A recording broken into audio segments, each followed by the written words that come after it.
സത്യത്തിൽ ആരായിരുന്നു കണ്ണകി? തമിഴ് ഇതിഹാസ കാവ്യമായ ചിലപ്പതികാരത്തിലെ വീരനായികയാണ് കണ്ണകി.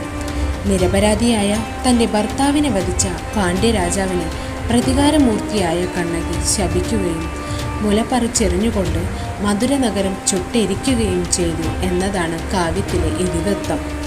പത്തിനിക്കടവുകൾ എന്ന പേരിലും കണ്ണകി അറിയപ്പെടുന്നു. കാവേരി പട്ടണത്തിലെ ഒരു ധനിക വ്യാപാരിയുടെ മകനായ കോവലൻ അതിസുന്ദരിയായ കണ്ണകി എന്ന യുവതിയെ വിവാഹം ചെയ്തു. കാവേരി പൂമ്പട്ടണം എന്ന നഗരത്തിൽ ഇരുവരും സസുഖം ജീവിക്കവേ കോവലൻ മാധവി എന്ന നർത്തകിയെ കണ്ടുമുട്ടുകയും അവരിൽ പ്രണയാസക്തനാവുകയും ചെയ്തു. കണ്ണകിയെ മറന്ന കോവലൻ തൻ്റെ സ്വത്ത് മുഴുവൻ മാധവിക്ക് വേണ്ടി ചെലവാക്കി.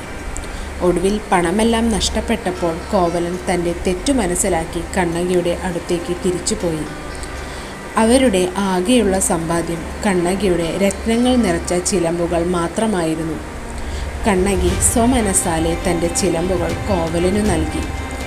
ഈ ചിലമ്പുകൾ വിറ്റ് വ്യാപാരം നടത്തുവാൻ കോവലനും കണ്ണകിയും മധുരയിലേക്ക് പോയി. പാണ്ഡ്യരാജാവായ നെടുംചെഴിയനായിരുന്നു ആ കാലത്ത് മധുര ഭരിച്ചിരുന്നത്. ഇതേ സമയത്ത് രാജ്ഞിയുടെ ഒരു ചിലമ്പ് മോഷണം പോയി.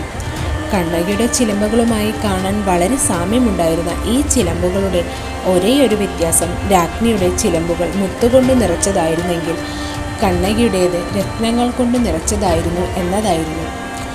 ചിലമ്പ് വിൽക്കാൻ ചന്തയിൽ പോയ കോവലനെ കള്ളനെന്ന് ധരിച്ച് രാജാവിൻ്റെ ഭടന്മാർ പിടികൂടി. രാജാജ്ഞയനുസരിച്ച് കോവലൻ്റെ ശിരസ് ഛേദിച്ചു.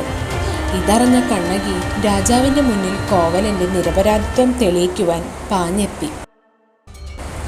കൊട്ടാരത്തിലെത്തിയ കണ്ണകി തൻ്റെ ചിലമ്പ് പൊട്ടിച്ചപ്പോൾ അതിൽ നിന്ന് രക്തങ്ങൾ ചിതറി. രാജ്ഞിയുടെ ഒരു ചിലമ്പ് പൊട്ടിച്ചപ്പോൾ അതിൽ നിന്ന് മുത്തുകളും ചിതറി. തങ്ങളുടെ തെറ്റു മനസ്സിലാക്കിയ രാജാവും രാജ്ഞിയും പശ്ചാത്താപം കൊണ്ട് മരിച്ചു.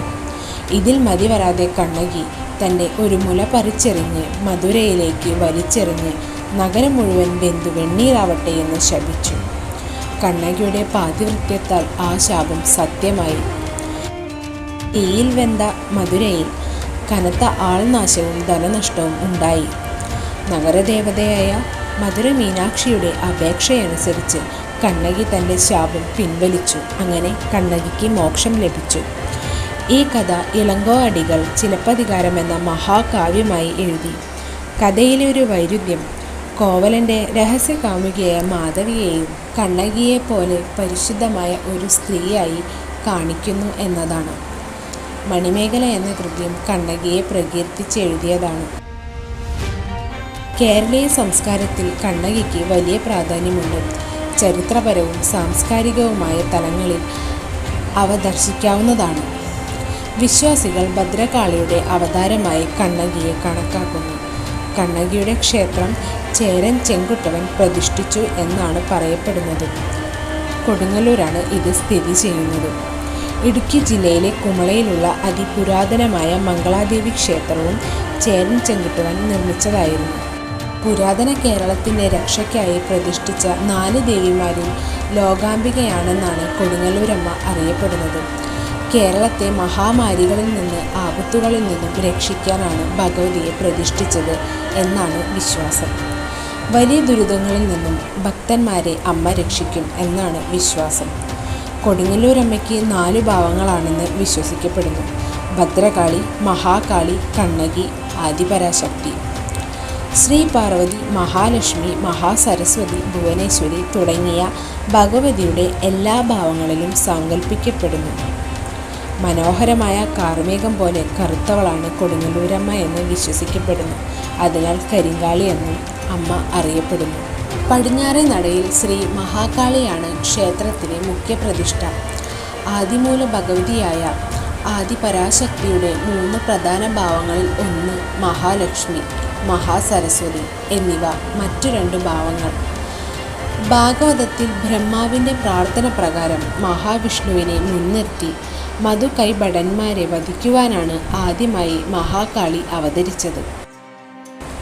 ദേവി മാഹാത്മ്യപ്രകാരം ശുംഭനിശുംഭ യുദ്ധവേളയിൽ ചണ്ഡികാ പരമേശ്വരിയുടെ അഭ്യർത്ഥന പ്രകാരം രക്തബീജനെ വധിക്കാൻ അവതരിച്ച ഭഗവതിയാണ് മഹാകാളിയെന്ന് പുരാണങ്ങളിൽ കാണാം.